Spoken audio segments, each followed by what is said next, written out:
Chancellor of the Duchy of Lancaster and the Minister for the Cabinet Office. I call Ben Everett. Secretary. With your permission, Mr. Speaker, I'll take questions 1 and 2 together. And with your permission, Mr. Speaker, may I wish you and the whole House a safe and happy Christmas on this, the last scheduled day of the session. The Government is committed to protecting and promoting the combined strengths of our Union, building on 300 years of partnership. It's vital that we continue to work across the UK on common challenges that we all face together, such as our recovery from COVID-19 and focusing on issues such as protecting jobs and supporting the NHS. Ben Everett. Thank you, and I thank my right honourable friend for that answer. And perhaps, Mr. Speaker, you will agree with me that there can be no better example of the strength of our union, of all 4 nations of the awesome foursome working together, than the successful funding and deployment and rollout, creation of COVID-19 vaccines, keeping communities safe across all 4 nations.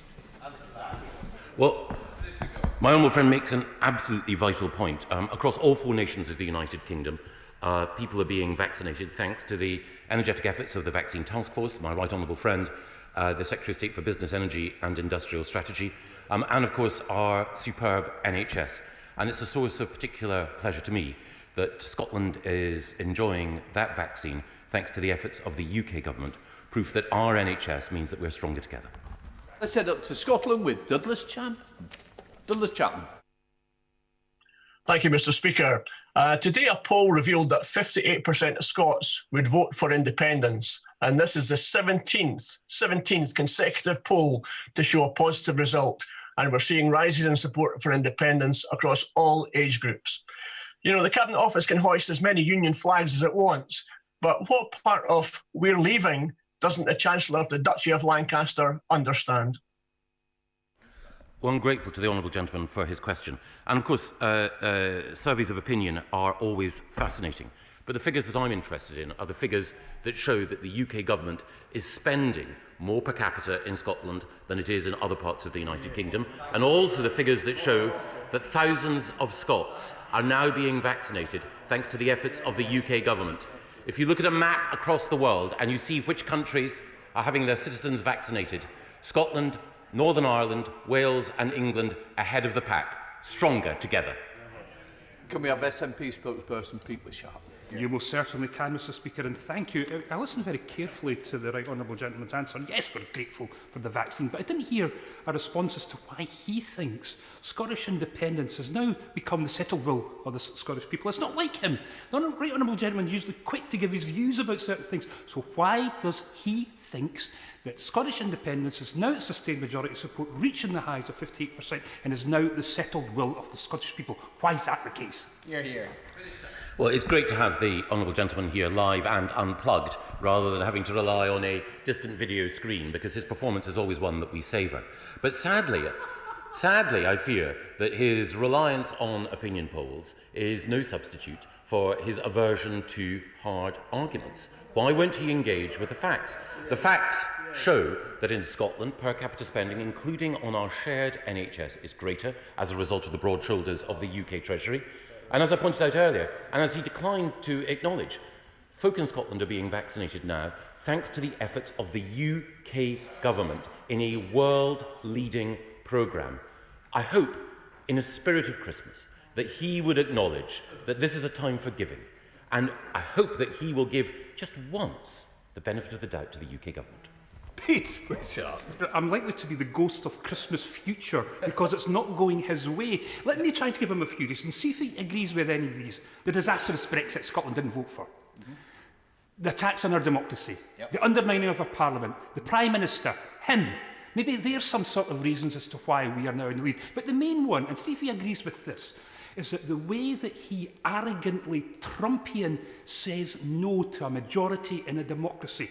Now, does he think constantly saying no to a majority in Scotland is going to drive support for independence down, or is it going to only further drive support for independence up? Hear, hear. Well, the Scottish Parliament is enjoying more powers now as a result of our departure from the European Union. Those powers allow the devolved legislature to have its own agriculture and its own environment policy, to supplement the leadership that, of course, it's been showing in other areas.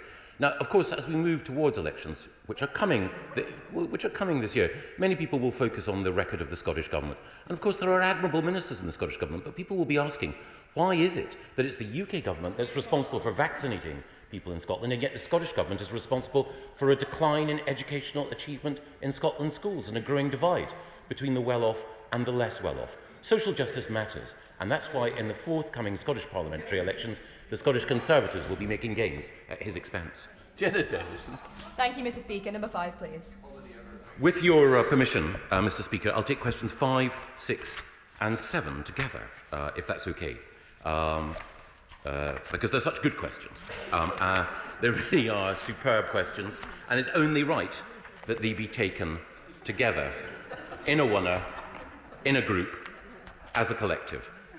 Intensive talks are ongoing, with both negotiating teams working day and night to reach a deal. We're going the extra mile in continuing the negotiations to see whether an agreement can be reached, and we will, of course, continue to keep Parliament informed on our progress.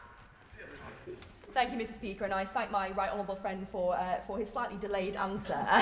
My right honourable friend showed last week how successful the UK government can be in negotiating with the EU through its successful agreement in the Joint Committee. Will he therefore confirm that whilst he's shown the UK can do a deal with the EU, the government will only conclude a deal on a free trade agreement that's in the best interest of our country, and that the government will be willing to walk away if it has no other choice?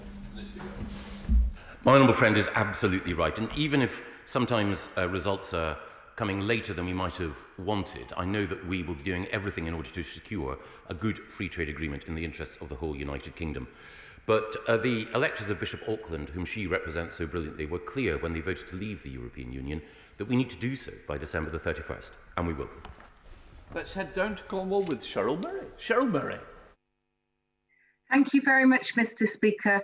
Would my honourable friend agree with me that the opposition's apparent position of agreeing a deal no matter what is a ridiculous position to take during any negotiation? Well, my honourable friend is absolutely right. The opposition party has taken a number of different positions on Brexit over the course of the last few months, weeks, perhaps even days. But one of the things that has never been clear is where exactly its red lines are. Ours are clear. We will always stand up for the United Kingdom. And may I also pay tribute to my honourable friend for the magnificent way in which he stood up for our coastal communities and our fishing sector outside the common fisheries policy. They will prosper thanks to her. So Leanne Hart. Thank you, Mr. Speaker. Fishing is reportedly a sticking point in the negotiations. My fishermen in Hastings and Rye need to have faith that this government, this Conservative government, will not sacrifice them again as previous governments have for free trade with the EU. Can I be confident in reassuring them that this government will provide the basis for such trust to be restored and built upon? Yes, my honourable friend does an excellent job in standing up for her constituents in Hastings and Rye. And of course, the fishermen whom she represents so effectively know that we, as an independent coastal state, will be in control of our waters at the end of the transition period. Of course, we want to make sure that we manage shared stocks in an appropriate way with all of our neighbours, including those outside the European Union. But as an independent coastal state, we're in control. To the Select Committee, Hilary Benn. Thank you very much indeed, Mr. Speaker. We all wish the negotiators well at this final stage, as they demonstrate that sharing sovereignty, gaining benefits by accepting obligations, is what will be required in order to reach the agreement the government says it wants, we all want. Could the right honourable gentleman tell the House whether the legislation that will be required to give effect to any agreement will need to pass all of its stages in Parliament by the 31st of December this year, in order to provide clarity to individual businesses about what they can do from the 1st of January next year, which is, after all, only 15 days away? Well, the right honourable gentleman reminds us all of the importance of seeking to conclude these negotiations as quickly as possible. If it is the case that the negotiations are concluded satisfactorily, then we will request that the House returns in order to make sure that we can legislate effectively, and we believe that we can pass the necessary legislation before December the 31st to give businesses legal certainty for the future. Shadow Minister Paul Blomfield. Thank you, Mr. Speaker. Put it in Gaspon 4.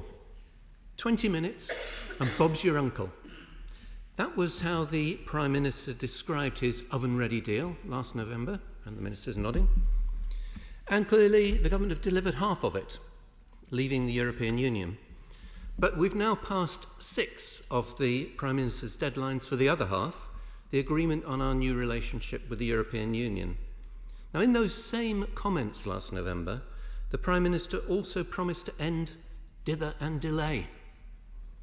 This week we've heard of companies that have stopped exporting to the EU because of the uncertainty created by the government's handling of these negotiations. So, has the Chancellor made an assessment of how many jobs have been lost through their incompetence? Well, I'm grateful to the honourable gentleman for reminding us that the Prime Minister not only secured just over a year ago a handsome election victory, but he did so on the basis of having secured a withdrawal agreement which passed this House, which meant that we left the European Union on January the 31st. Part of that withdrawal agreement, of course, was a protocol on Northern Ireland. Some doubted that we would be able to reach a satisfactory conclusion. We did. There are others who doubt that we will be able to have a satisfactory cause for celebration at the end of this year when the transition period ends. I would invite him to wait and see on that. Thank you, Mr. Speaker. I think we are all waiting to see. But let me ask the Minister on a different part of the negotiations. When I've asked him previously, he has been unable to confirm that we will have access to the real-time information systems we need to identify foreign criminals at our borders. And we both understand why the government's position has prevented him from giving that confirmation. But this morning, speaking on Radio 4, just over an hour ago, the Home Secretary was pressed on the issue, and she said, and I quote, "All the types of channels we have used in the past, we will continue to use going forward." Was she right? And can I just say that anything less, Mr. Speaker, than an unequivocal endorsement will indicate that she wasn't? The Home Secretary is always right. Liz Twist. Question 11, Mr. Speaker. Thank you, Mr. Speaker. The Government is committed to ensuring that elections are accessible for all those eligible to vote and has been working with the Royal National Institute of Blind People to improve the voting process for blind and partially sighted people. Thank you, Mr. Speaker. Can the Minister tell us what step she has taken to introduce the recommendations made in the RNIB's most recent report, which finds that only 1 in 10 blind voters and less than half of partially sighted voters could vote independently and in secret in the 2019 general election? Well, can I thank the Honourable Lady for raising this important issue and the work that she has done on improving the situation. We have been working intensively with the RNIB. Any systems and reforms that are brought in do need to be tested, and one of the unfortunate things about the cancellation of the elections this year has meant that we haven't had that opportunity, but we will do next year. And we are determined that whether someone wants to vote in person or via post, that they have a method of doing that that meets their needs and is secure. We now have a substantive question to Minister Gove from Christine Jardine. Minister Gove. Thank you very much, Mr. Speaker. With your permission, I will take questions 12, 13, 15 and 16 together. The government's been clear the transition period will end on the 31st of December, and we've made extensive preparations for a wide range of outcomes, and that includes a package of support for border infrastructure, the customs intermediary sector, and of course phased implementation of border controls. A trading support service is also in place to help businesses trading under the Northern Ireland Protocol, and we're also scaling up the provision of government helplines. Right, we've audio only as we go up to Christine Jardine in Scotland. Christine Jardine. Thank you very much, Mr. Speaker. There has been a great deal of concern expressed to me by local businesses in Edinburgh West and by national concerns in industries like the whisky sector about difficulties they're having with things like not knowing how they should label products, with there as yet being no clarity about our future relationship with the European Union. So anything that the government can do to extend the period of adjustment would be appreciated by them and would help, I believe, in offsetting the drive by the SNP towards breaking up the United Kingdom, which I know the government shares my concern about. Well, I'm thank the Honourable Lady very much for her question. She's absolutely right. We need to do everything we can to support businesses in Scotland and elsewhere. And I know that my Right Honourable friend, the Secretary of State for International Trade, is doing everything that she can in order to help the whisky sector, not least through discussions with the US Trade Representative Robert Lighthizer. More broadly, in the free trade agreement that we seek, we want to make sure that there can be a smooth glide path for businesses in Scotland and elsewhere. And I look forward to continuing to work with her.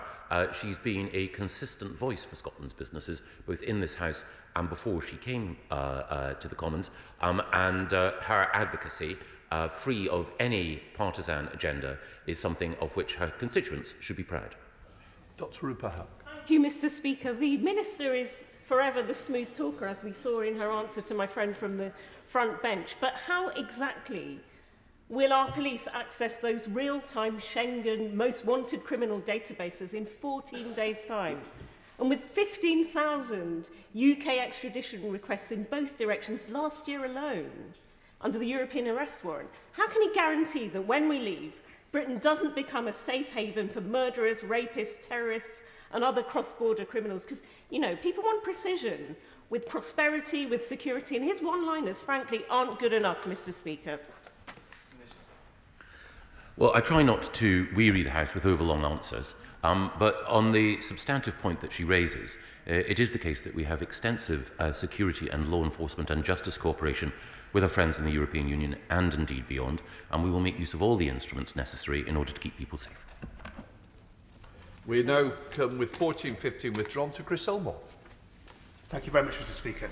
The Chancellor of Lancaster will know that last week my Ogmore constituents received a hammer blow with the news that INEOS have decided to pull out of building their 4x4s, which had been promised by the ardent Brexiteer, Jim Ratcliffe. The fact that INEOS's owner was such a vocal supporter of Brexit and then has now fled to France to build his 4x4 has not been lost on the irony has not been lost on any of my hard-working and highly skilled constituents. So what assurances can the Minister give me that he is working to try and bring about more support for job growth that is highly skilled in manufacturing and that can work for the people of South Wales? The Honourable Gentleman makes a very important point, and it is the case that in South Wales there's a concentration of skilled workers in advanced manufacturing who are the pride of the world. It is the case, of course, that General Dynamics in Merthyr Tydfil, near to his constituency, are receiving support and investment from the defence industrial strategy, but I look forward to working with him and indeed with the Welsh Government in order to ensure that his constituents can prosper in the future. It's absolutely vital that we work together in order to make sure that the skilled workers of the valleys have a bright future, which they deserve. Substantive question to Minister Gove, number 17. Minister Gove. Thank you very much, Mr. Speaker. It is the case that I have regular contact with ministers and devolved administrations in order to ensure that we can work effectively together in our negotiations with the EU, the last of which was on the 3rd of December when the JMC EU negotiations met. Right, let's to Scotland with John Lamont. Thank you, Mr. Speaker. Despite their warm words about being pro-trade, the SNP have consistently voted against or abstained trade deals coming before this House. So does the Minister agree with me that international trade is essential for supporting jobs across Scotland, and that by failing to support these trade deals, the SNP are letting down workers across Scotland? Well, my honourable friend is absolutely right, as has been pointed out by the Minister of Trade at this dispatch box on a number of occasions. And as he's reminded us, the SNP have never found a trade deal that they could vote for or like at any point. And of course, it's also the case that they want to erect barriers between Scotland and its biggest trading partner, the rest of the United Kingdom. Trade brings prosperity. The SNP are not in favour of trade and therefore not in favour of Scotland's prosperity. We now have a substantive question to Minister Milling.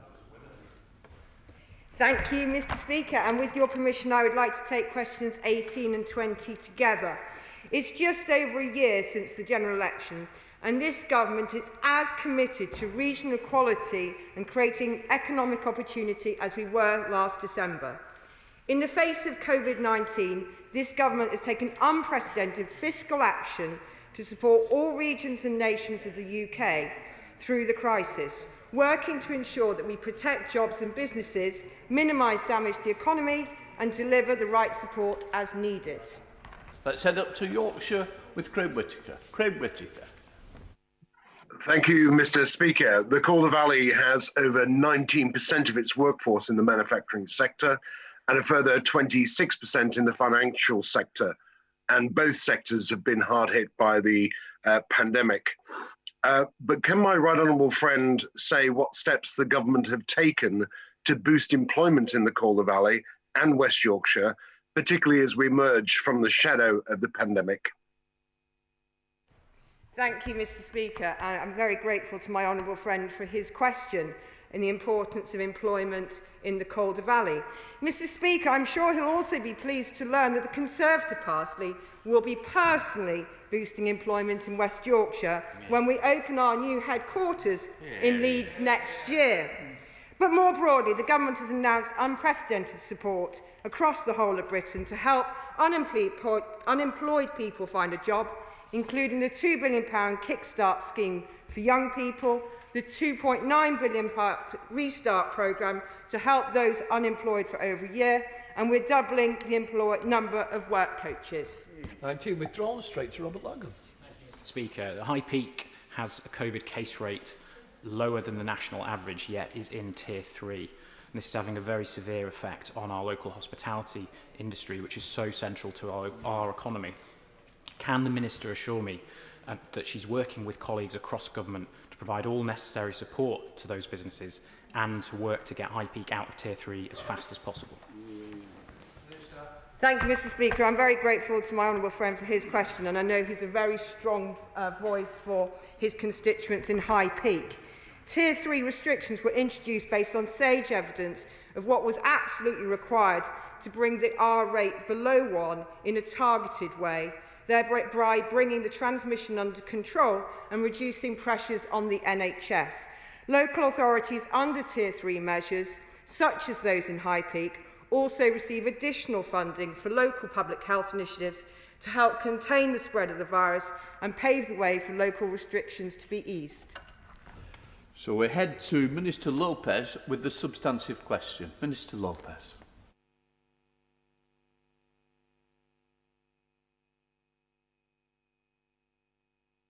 Mute button, Minister. Forgive me, I thought I'd done that correctly. With your permission, I'm going to croak through questions 21, 22 and 23 together.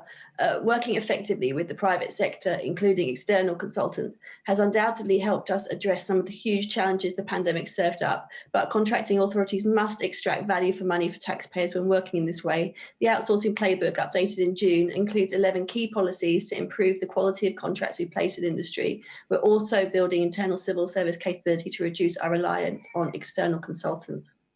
Let's head to East Anglia with Clive Lewis. Clive Lewis.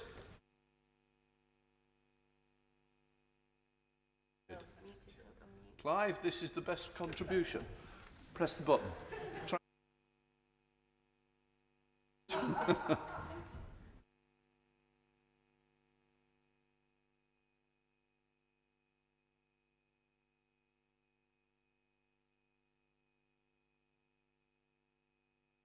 have to come back to him.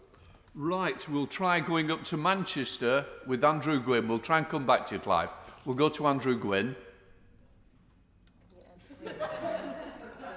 Thank you, Mr. Speaker. The National Audit Office's investigation into government procurement during the pandemic reflects the chaotic culture of outsourcing across government.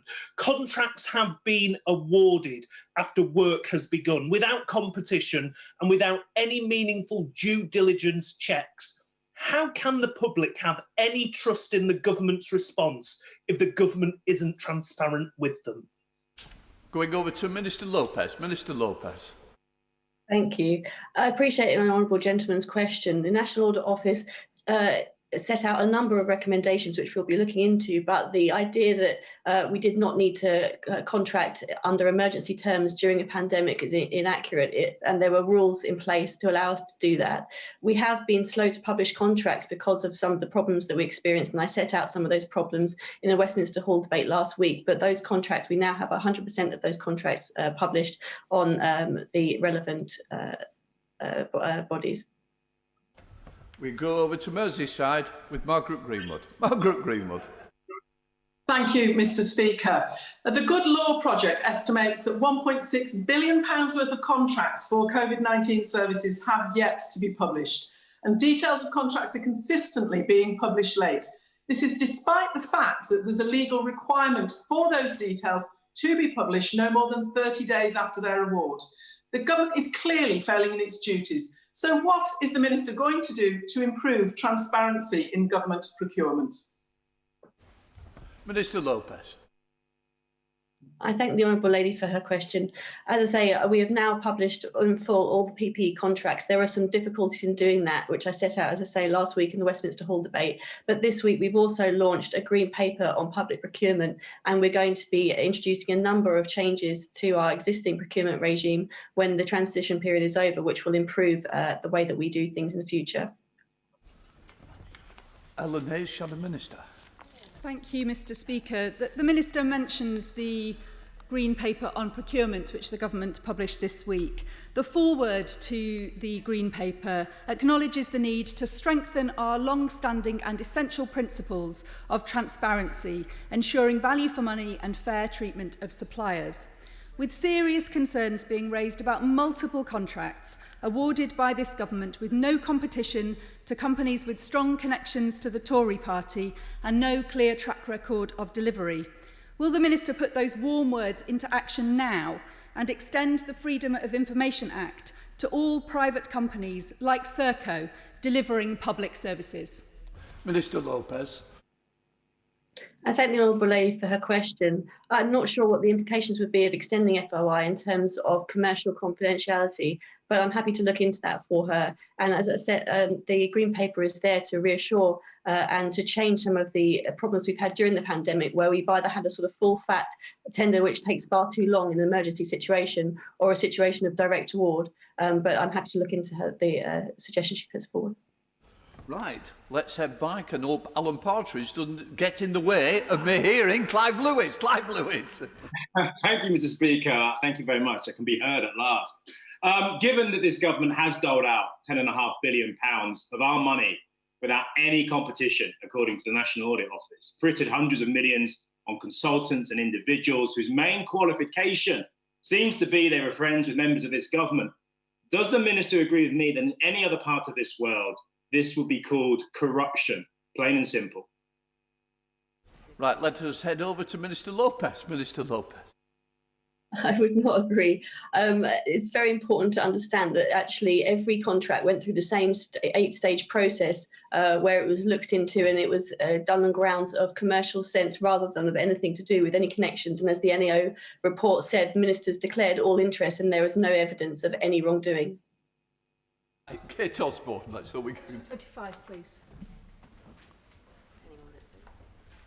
Minister Moore. Thank you, Mr. Speaker. With your permission, I will take questions 25 and 26 together. The UK Government is working with local returning officers, the Electoral Commission and public health bodies to identify and resolve challenges involved in delivering the elections next May. Kate Osborne.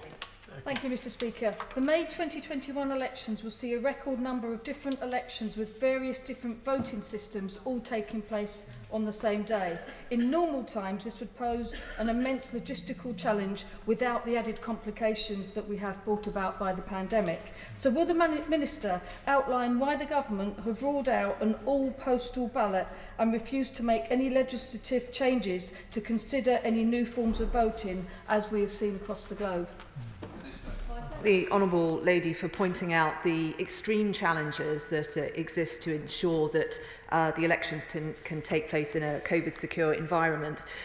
They are considerable, but they cannot compromise on the security and integrity of the ballot.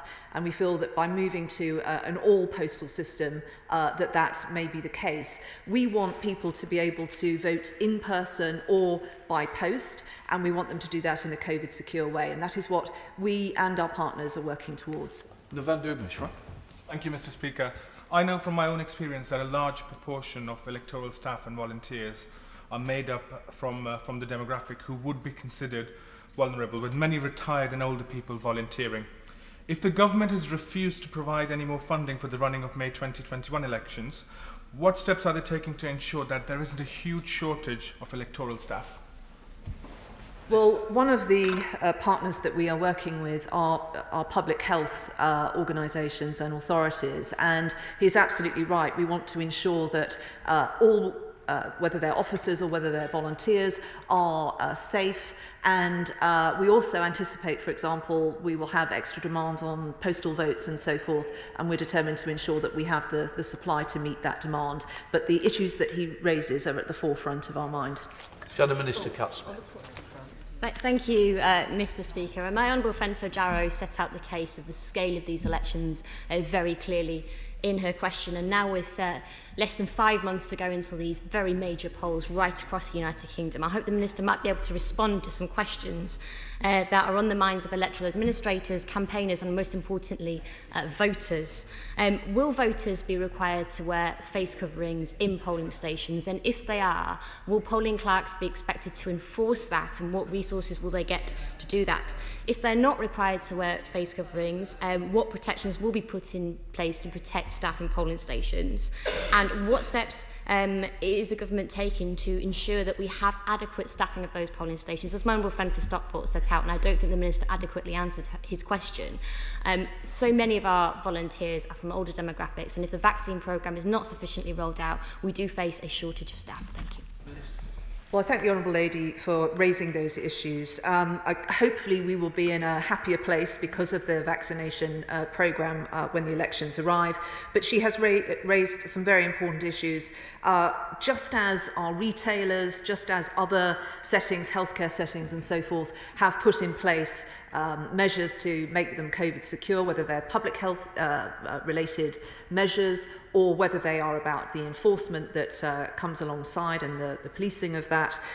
We will do the same at polling stations. We will do the same at counts, and also to ensure that the transparency that people want through scrutineers and so forth can still take place. We also will be introducing some slight legislative changes as well to enable, for example, somebody who has to isolate very close to the election to still be able to cast their vote. We're working through all of these issues with those organisations methodically, and we will have those elections. They will be safe and they will still have integrity. Tom Randall. 28, sir. Thank you, Mr. Speaker.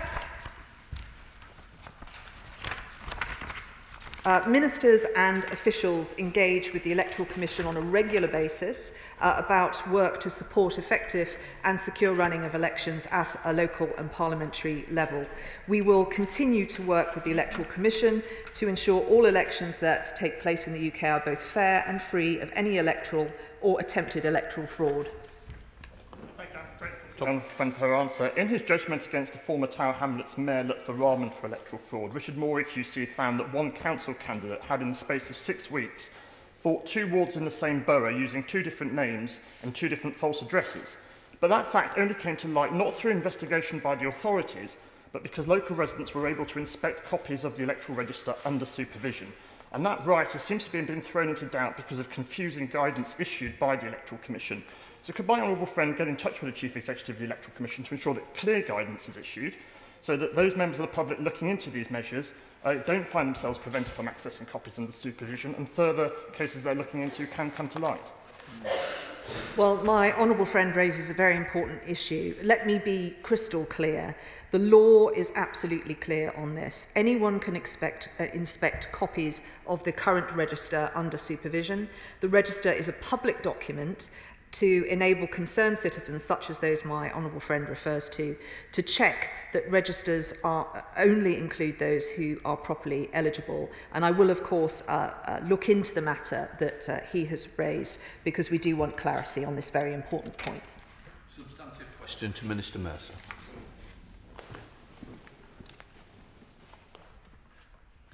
Thank you, Mr. Speaker. The Independent Advisory Military Subcommittee first considers whether there are exceptional circumstances which merit a review.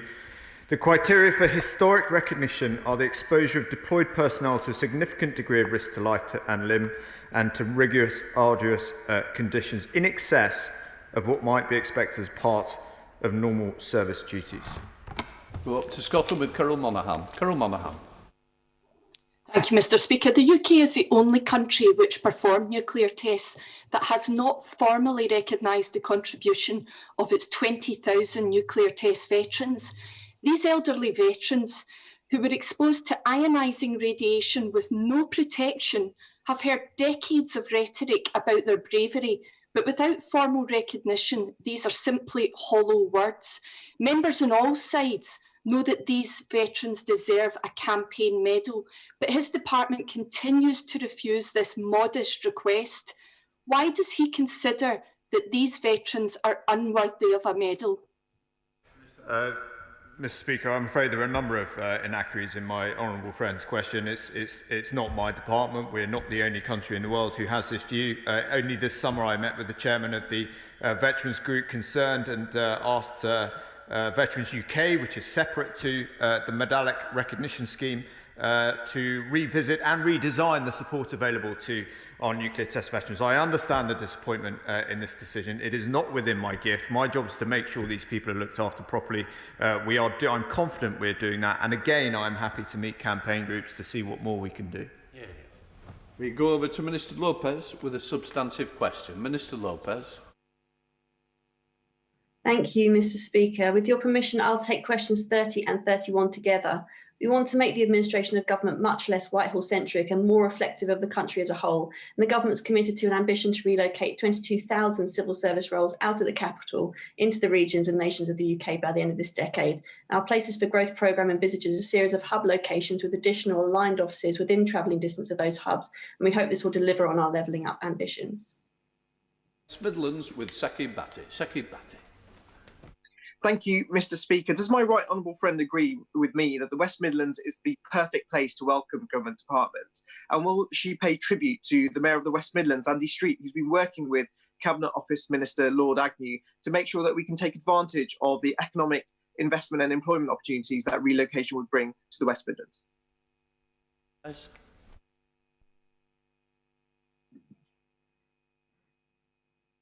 Thank my honourable friend for his question. He has a fantastic record of championing employment and investment in his region, from his time with the Birmingham Chamber of Commerce and to the launch this month of his business forum. It's great to see him working hand in glove with the West Midlands Mayor, Andy Street, and I'm very confident that when we're ready to make the announcements on Places for Growth, the West Midlands is going to be benefiting from this very exciting agenda. Mr. Speaker, does my right honourable friend agree with me that in order for government to be able to make the best decisions for local communities, civil servants and government departments should be based right across the whole country, including in Blackpool, as this will allow the government to truly represent the diverse nature of many of the communities across our United Kingdom? In that vein, will my right honourable friend meet with me to discuss the different opportunities that relocating government departments can bring to Blackpool? Minister Lopez. I thank my honourable friend for his question. He is a fantastic champion of Blackpool, and it's been great to see icons of civic pride like the Tower Ballroom secure culture funds thanks to his efforts. Wholeheartedly agree with him. The government must be better connected to the communities we serve, and that really is the thrust of the Places for Growth programme, and I'm happy to meet him if he wishes to set out how his city and town can help in that agenda.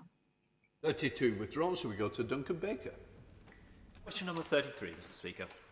Minister Mercer. Thank you very much, Mr. Speaker. The Office for Veterans Affairs has fundamentally changed this country's offer to our veterans, pulling together all functions of government to really understand the veterans' experience in this country. And briefly, Mr. Speaker, I'd like to pay tribute to all of my colleagues who've supported us in that endeavour in this year, particularly this most difficult of years, where I'm confident that we have changed more than ever as we try and do our duty by those who've served. Duncan Baker. I thank my right honourable friend for what he is doing for veterans. Can I just ask, the service leavers since the 8th of January this year will have been given their veterans' ID cards to mark their time in the armed forces. Veterans who left before December 2018, will they still be able to apply for their card by the end of 2020? May you update the House for those veterans who are looking forward to getting their card?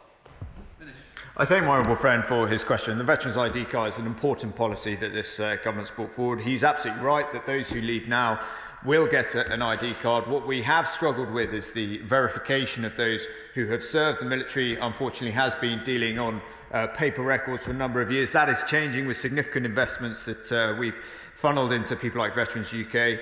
The ambition is to deliver this project once we have got to a place where we can prevent fraud and similar things, so that every veteran who has served gets their Veterans ID card and is recognised in the way that this Prime Minister would want.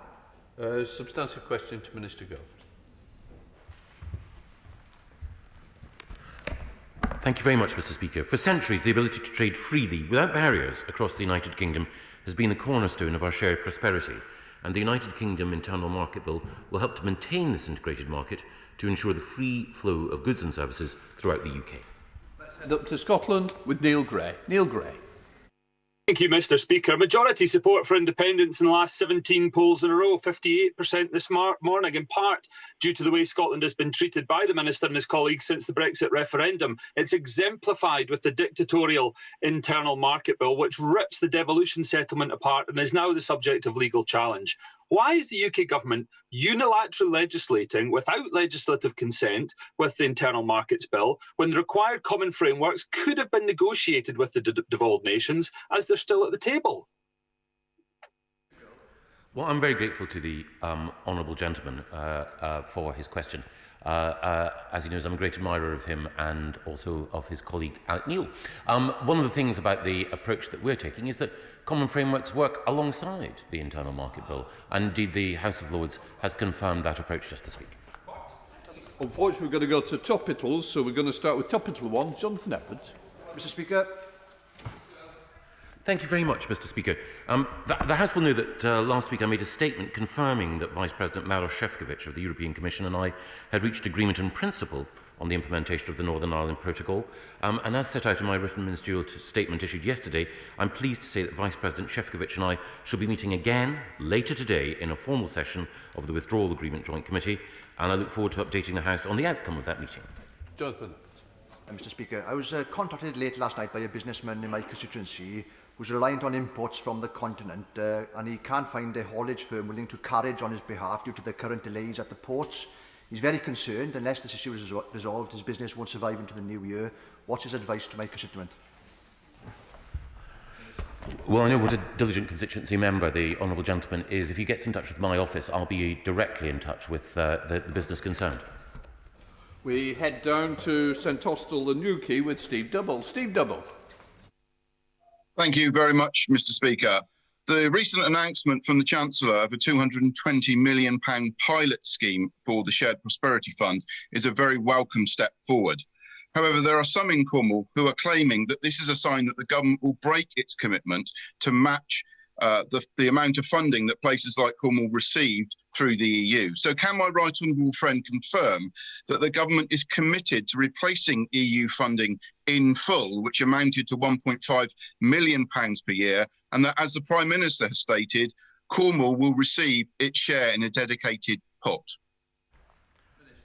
I can absolutely reassure my honourable friend that, as set out at the spending review, funding for the UK Shared Prosperity Fund will be increased so that it at least matches the EU receipts on average, which have reached around £1.5 billion a year. We'll be publishing a UK-wide framework in the spring, which will set out full details. And, of course, to help local areas prepare for the introduction of the SPF, we are providing the £220 million additional, which he referred to. And, of course, we'll be working closely with Cornwall to ensure that it gets the funding that it needs and for which he is such an effective advocate. Cabinet Minister Rachel Reeves. Thank you, Mr. Speaker. The UK's ports are our gateway to the world. Yesterday, the Port Infrastructure Fund was finally announced. We found out that Dover didn't get the £33 million that they had asked for, but instead they got just £33,000. Portsmouth faces a shortfall of £8 million. Now, the Minister recently visited that port, so he knows its huge importance. So why has the government shortchanged vital infrastructure critical to the everyday economy, while at the same time wasting millions of pounds on consultants and middlemen as part of Tory cronyism? Well, the Honourable Lady raises an important issue. The funding in the Port Infrastructure Fund was specifically available for projects which are due to be delivered by July of next year, when full import controls will be in place. It is the case that Dover was bidding for some infrastructure which would be complete by 2023, which is intended, of course, to take advantage of the new opportunities that control over our borders will bring, and we're working with Dover in order to ensure that a new approach towards juxtaposed controls can be in place.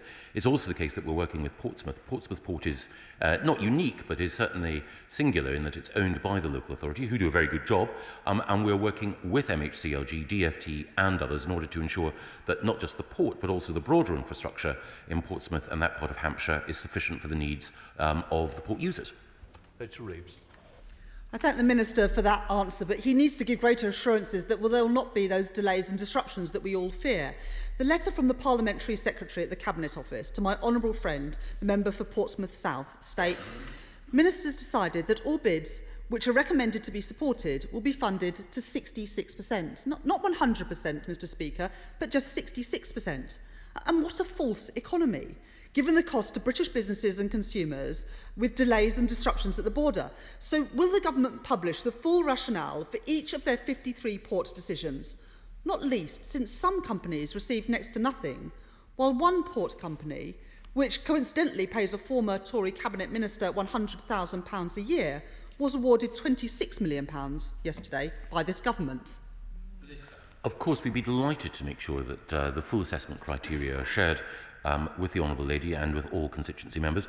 The Port Infrastructure team had an independent team to look at the eligibility of all of the ports that applied and to assess all of the bids, and they were done on the most rigorous of bases. But it is the case that a number of ports have welcomed the additional funding and the additional infrastructure support that we'll give, but we'll continue to work with all ports in order to ensure that we can have a world-class border, and the publication today of our future border plan for 2025 lays out the means by which we'll do so. Peter Aldis. Thank you very much, Mr Speaker. 2021 will bring significant opportunities for coastal communities such as Lowestoft to drive forward the COVID recovery in the energy, fishing, food and trade sectors.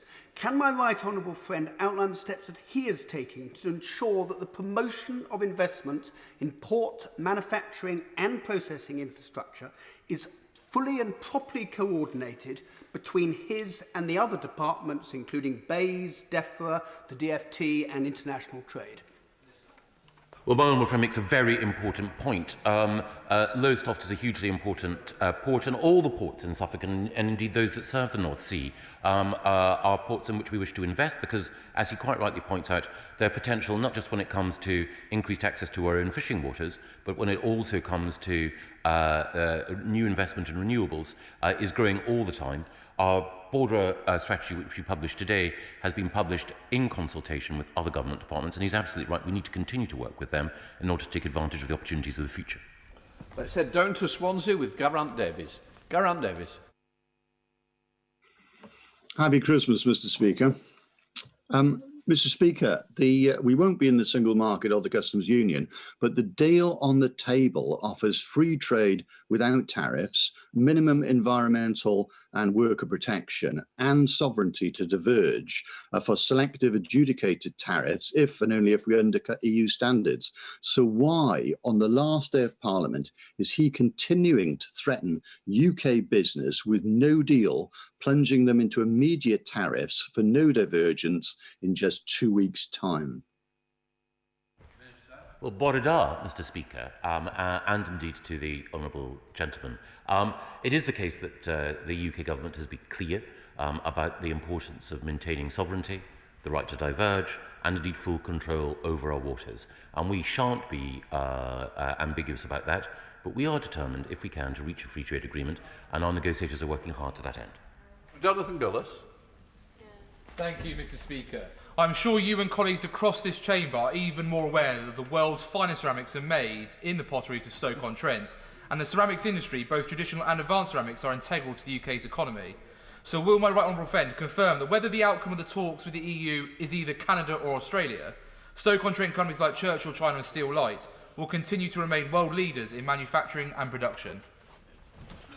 Not just the company that he mentions, but Royal Doulton, Wedgwood, Spode, and of course, more recently, Emma Bridgewater. These are names that are known across the globe, and they shine a light on the brilliant ceramics sector which is housed in Stoke-on-Trent and the potteries towns, and we will ensure in the future, as we leave the European Union, that across the world people have the chance to dine off and to drink from the first-class products made in his and his neighbours' constituencies. Karen Buck, in which case we'll go across to Dan Poulter. Dan Poulter. Thank you, Mr. Speaker. Under the coalition government, great progress was made to improve government procurement practices. And there's still much more that can be done, particularly in the NHS, by taking advantage of national procurement where it doesn't currently exist. Given the scale of the debt that our country is now in following the COVID crisis, will the Secretary of State, my honourable friend, reassure me that the government is going to redouble its efforts to improve government procurement practices going forward? My honourable friend makes a very important point. Can I take this opportunity, of course, briefly to thank him for the work that he's undertaken as Vice-Chairman of the All-Party Parliamentary Group on coronavirus, and of course the work he continues to do on the NHS front line. He's shown real leadership in the fight against this dreadful virus, and he's absolutely right. We do need to improve procurement. The Procurement Green Paper that was published earlier this week is part of that, but I hope to work with him and others on the front line to ensure that DHSC does even better in the future. Let's head up to Scotland with Carol Monaghan. Carol Monaghan. Thank you, Mr. Speaker. In his previous response to me, the Minister talked about looking after the nuclear test veterans. Since they've not received compensation for their exposure to ionising radiation, this is frankly laughable. Is it not the case that the real reason these veterans have not received a medal is that this would be an admission by the UK government that they were placed in an extremely hazardous situation? Mr. Speaker, that's not the real reason at all. This is a very clear process that's out with, and rightly out with, the control of ministers. There's an independent committee that looks at medallic recognition. They have looked at this again and come to the decision they have. I think it'd be worthwhile funneling energies into how we look after this special cohort of people. This decision does not diminish their service in any way. And again, I am happy to meet with both my honourable friend and chairman of the campaign groups to make sure we're doing all we can to look after those who've served. Matt Vickers. Oh dear, it's not a good day. Dr. Rupert Huck. Definitely not a good day. Tom Randall, you're here. Thank you. Thank you, Mr. Speaker.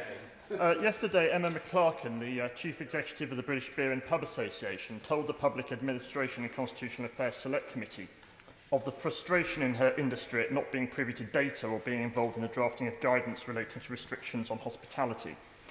70 million pints were lost in the first lockdown. As brewers and publicans try to understand changing and complex data, can my honourable friend consider ways to involve the industry at the earliest stage and possible and share as much data as possible so that clear guidance can be issued and the industry can plan ahead? Minister.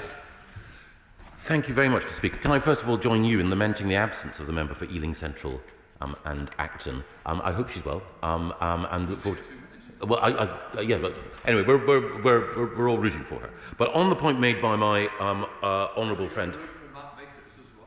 well, I do, actually. Matt's a great guy.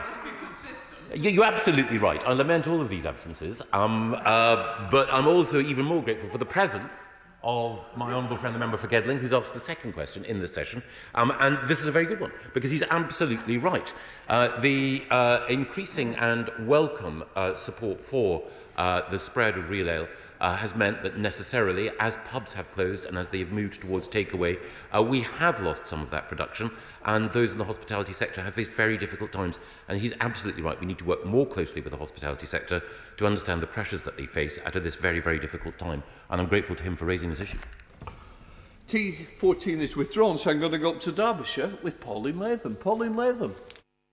Thank you, Mr. Speaker. Derbyshire is a fantastic place to live, to work. It has an all-round economy. It has great culture. So could I ask the Secretary of State what steps he's taking to increase the proportion of civil service jobs based outside in London and when they will be coming to Derbyshire? Well, I can only agree with my honourable friend. Derbyshire is a great place to live. It rivals Lancashire in the many attractions which it has for people of good taste. And we will be announcing early in the new year steps which we are taking in order to move more jobs and more civil service responsibilities out of Whitehall and into locations such as Derbyshire, Lancashire and of course Teesside. Right, let's head up to the northeast with Ian Lavery. Ian Lavery. Thank you, Mr. Speaker. Listen, Dominic Cummings, the man who single-handedly destroyed the nation's trust on COVID-19, was booted out of number 10 with a £40,000 pay increase. This is at a time when hundreds of thousands of people, if not millions of people, have lost their livelihoods, and many, many more will follow. There's millions of other people are facing a real-term pay cut, a pay freeze. Does the Minister agree that this is totally and utterly immoral, in fact, obscene? And at a time of goodwill, Mr. Speaker, does the Minister recognise the good old British saying, what's sauce for the goose is sauce for the gander? Well, I'm very grateful for the point that the honourable gentleman makes. He's a brilliant campaigner, a doughty fighter. He's been at the front line of the trade union movement and at the heart of the Labour Party for many years. He puts his case very, very well. I respectfully disagree with him on the particular case that he mentions, but I do agree with him on the broader need for us all to recognise the significant sacrifice that working people across this country have been making during the COVID pandemic. And I want to thank him for the way in which he's fought for his constituents in order to ensure that our NHS is there for them. And I look forward to working with him outside the to and fro of this chamber, because I know what a great-hearted man he is. Let's take Duncan. Thank you, Mr. Speaker. Several businesses in my constituency of Kensington are major importers. I think, for instance, of Innocent Drinks, which is a very large importer of fruit juice. Clearly, these businesses do not want to have to pay tariffs. Will my right honourable friend assure me that no stone is being left unturned in trying to negotiate a free trade agreement with Europe? Oh, well, my honourable friend makes a very, very important point. The constituency she represents is home to a variety of innovative businesses, many of which do trade successfully with Europe, and that is why we're doing everything we can to secure a free trade agreement. But of course, it can't come at any price. I'm grateful to her also for endorsing Innocent Drinks. At this time of year, I hope we will also all have the chance to indulge in some not-so-innocent drinks as well. We now have the final question from Sarah Sultan. Thank you, Mr. Speaker. The government's plans to mimic the Republican Party's voter suppression tactics risk denying millions of people the right to vote. Hardest hit will be already marginalised groups such as the Gypsy, Roma and Traveller communities. In spite of being one of the most discriminated against groups in the country, neither the government's Equalities Impact Assessment or the Electoral Commission's evaluation of voter ID pilots make reference to Gypsy, Roma and Traveller communities. So instead, at best, ignoring these communities and at worst, demonising them, will the government scrap plans to create further barriers for their democratic participation? We now go to Minister Lopez. Minister Lopez. Sorry, I do apologise. Yes, we're going to be continuing to work with charities and civil society organisations, including those that represent Traveller and Roma communities, to make sure voter ID is inclusive for all eligible voters. But we have absolutely no plans to scrap it. It's extremely important to protect the integrity of our democracy, and I fully support it. Right, that completes the end. In order to allow the safe exit of honourable members participating in this item of business, today for arrival of those participating in the next, I'm suspending the House for 3 minutes. Order.